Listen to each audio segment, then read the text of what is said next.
തൃശൂരിൽ തെരഞ്ഞെടുപ്പ് പൂരത്തിന്റെ കൊട്ടിക്കലാശം ആവേശക്കടലായി. സുരേഷ് ഗോപിക്ക് ജനപിന്തുണയുമായി ജനസാഗരം ഒഴുകിയെത്തി. ആലപ്പുഴയിലെ എൻഡിഎ സ്ഥാനാർത്ഥി ശോഭാ സുരേന്ദ്രന്റെ കലാശക്കൊട്ടിലേക്ക് ആയിരക്കണക്കിന് പ്രവർത്തകരാണ് എത്തിയത്. എറണാകുളത്തും ചാലക്കുടിയിലുമടക്കം മുന്നണികൾ ആവേശ കരുത്തു തെളിയിച്ചു. ഇനി നിശബ്ദ പ്രചാരണമാണ്. തികഞ്ഞ ആത്മവിശ്വാസത്തിലാണ് എൻഡിഎ നേതൃത്വം.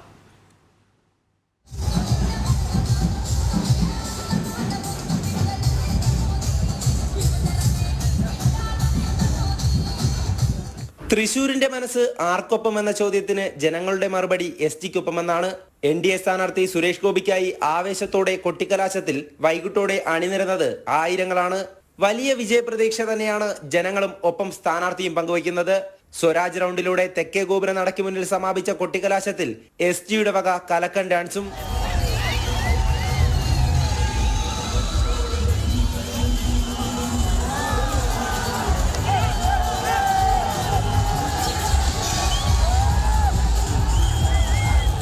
LDF സ്ഥാനാർത്ഥി VS സുനിൽകുമാറും UDF സ്ഥാനാർത്ഥി K മുരളീധരനും നഗരത്തിൽ പ്രവർത്തകരെ അണിനിരത്തി ശക്തി പരീക്ഷിച്ചു. ആലപ്പുഴയിൽ ശോഭാ സുരേന്ദ്രനാണ് തരംഗമായി മാറിയത്. രാവിലെയോടെ തീരദേശ മേഖലയിലൂടെയുള്ള റോഡ് ഷോയ്ക്ക് ശേഷം വൈകിട്ടോടെ AVJ ജംഗ്ഷനിൽ എത്തിച്ചേർന്നു.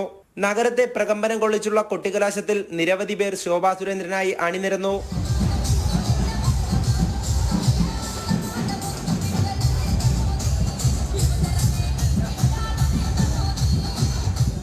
UDF സ്ഥാനാർത്ഥി KC വേണുഗോപാലും LDF സ്ഥാനാർത്ഥി AM ആരിഫും പ്രചാരണത്തിൽ സജീവമായി. എറണാകുളത്തും NDA സ്ഥാനാർത്ഥി ഡോക്ടർ KS രാധാകൃഷ്ണനായി ആവേശത്തോടെ നിരവധി പേരാണ് അണിനിരന്നത്. വൈകിട്ട് 5 മണിക്ക് പള്ളിമുക്കിൽ നിന്നും ആരംഭിച്ച പ്രകടനം MG റോഡ് വഴി മാധവ ഫാർമസി ജംഗ്ഷനിൽ സമാപിച്ചു.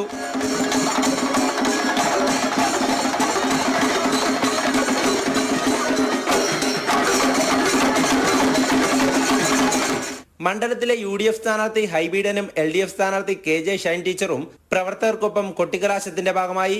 മാവേലിക്കരയിലെ NDA സ്ഥാനാർത്ഥി ബൈജു കലാശാലയുടെ കൊട്ടിക്കലാശം ചെങ്ങന്നൂർ നഗരത്തിലും ചാലക്കുടി NDA സ്ഥാനാർത്ഥി KA ഉണ്ണികൃഷ്ണന്റെ കൊട്ടിക്കലാശം അങ്കമാലിയിലും നടന്നു. നാളെ നിശബ്ദ പ്രചാരണമാണ്. തികഞ്ഞ വിജയപ്രതീക്ഷയിലാണ് NDA ക്യാമ്പുകൾ. ജനം, തൃശൂർ.